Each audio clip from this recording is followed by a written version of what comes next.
with the series there for the taking for the home side on Wednesday night. It's going to go to another level, and that's just how this man likes it. The Maroons coach, Billy Slater, has been there and done that, not only as a player and a coach as well. Bill, thanks so much for your time tonight. The situation as it stands right now, you're 2 sleeps away from taking your team to a match where you can wrap it up with a game in hand. How has the preparation been in the lead up to get to this point? Yeah, it's been really good, Brace, and it's really important that we focus on those 2 days before we get to that opportunity. And that's what we've done really well, is just put one foot in front of the other. We haven't got too far ahead of ourselves, and the preparation has been good. The connection between the players is growing, the combinations are growing, our footy's growing, so it all comes down to that 80-minute performance on Wednesday night, and that's the most important part of the week. Billy, outside of Origin, all that's been spoken about over the weekend and today is Ben Hunt's contract drama. Has that been a distraction for the team at all? Well, if it has, Gal, I haven't seen it. I haven't spoken to Ben about it because I haven't felt I've needed to speak to Ben about it. Everyone's got their own individual things going on personally. It just so happens that Ben's is pretty public. I haven't seen any distraction within the group, within Ben's preparation, so I haven't felt a need to address it at all. Billy, Reece Walsh, for such a young guy, doesn't look to be overawed by the occasion, looks to actually thrive on being on this big stage. How have you found working with him?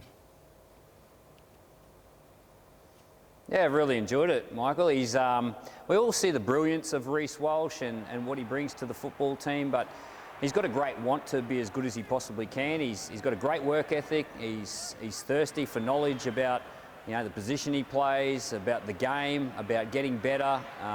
He's willing to work really hard on his game, and he's willing to do whatever the team needs of him. And that's a great attribute. And for such a young guy with so much brilliance in his game, to have that want in those areas, it's been a pleasure working alongside him. Billy, you've played Origin football in stadiums all around the country, and I've said for years that you really haven't experienced Origin until you go to Brisbane. From a Queenslander's perspective, is it different for you when you're at home? Well, it feels different. It's such a unique environment, Suncorp Stadium at State of Origin time. I've been fortunate enough to be all over the world and watch some sporting events, and there's nothing quite like Suncorp Stadium on Origin night. And it's important that we understand that. We understand what Queenslanders are going to bring and the atmosphere, but one thing they can't bring is they can't bring our footy, and we need to bring that, Gus, and that's been our focus this week. Is the Queenslanders can't tackle for us, they can't kick chase for us, they can't get our game on for us, so that's our end of the bargain. We need to bring our footy and bring our game. Often said in football that losers learn the most. If you lose an Origin game, you tend to learn more than the winners. What have you learned out of game one, even though you won that game? Well, I learnt we were behind with 10 minutes to go, and it took an almighty effort to get over the line. I learnt that New South Wales had 6 more sets than us. I learnt that we were 10-6 on the wrong end of the penalty count. New South Wales spent double the amount of time in the opposition half to us. So there's some areas in our performance that we can certainly improve on, and that's what we've been focusing on. But at the same time, we need to play to our strengths. We need to bring the strengths of our players out, and we do that together. We can't do that individually. We've got to make sure that our game is united as one, and we bring each other's games out. Billy, how do you think the selection of Mitchell Moses will change the way New South Wales attack now that Nathan Cleary is not playing in game 2?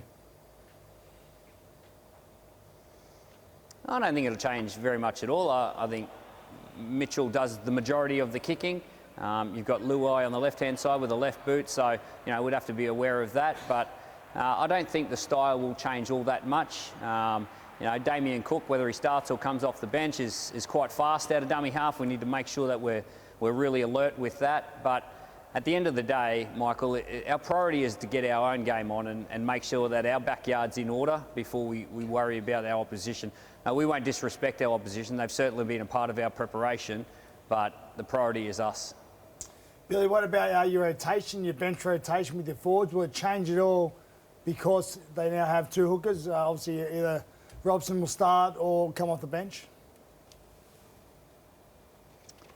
No, what we do with our rotations won't change for the players that we're playing against.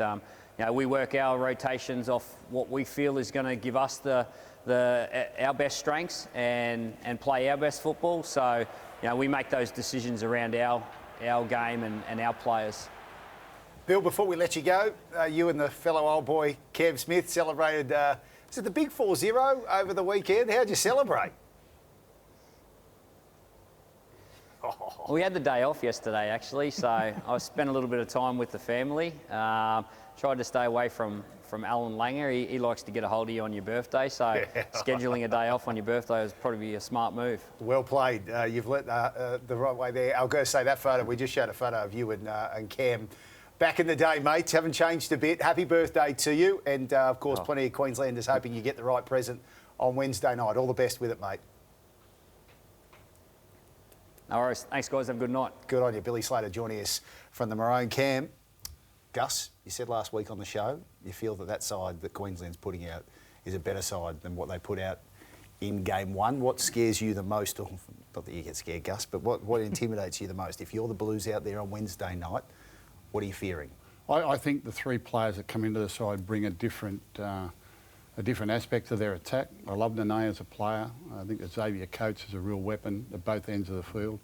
I think it makes them better. I think winning the game the way they did makes them better. You listen to those stats that the coach has been talking about. He's virtually been saying to them, they had all this ball, they had all this field position.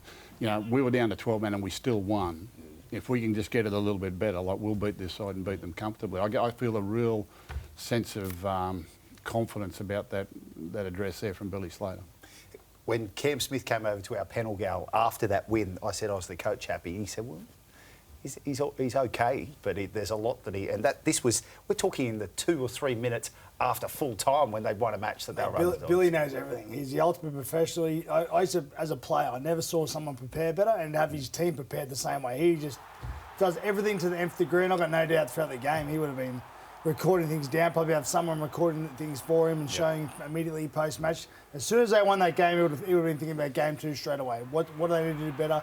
Where do they need to get better? So, and those stats he just rattled off then, he probably knew them straight away. Yeah, he does his homework, doesn't he? I think the great advantage of Billy going into the coaching sphere, some players and some spectators tend to watch the ball. They watch what's going on with the ball.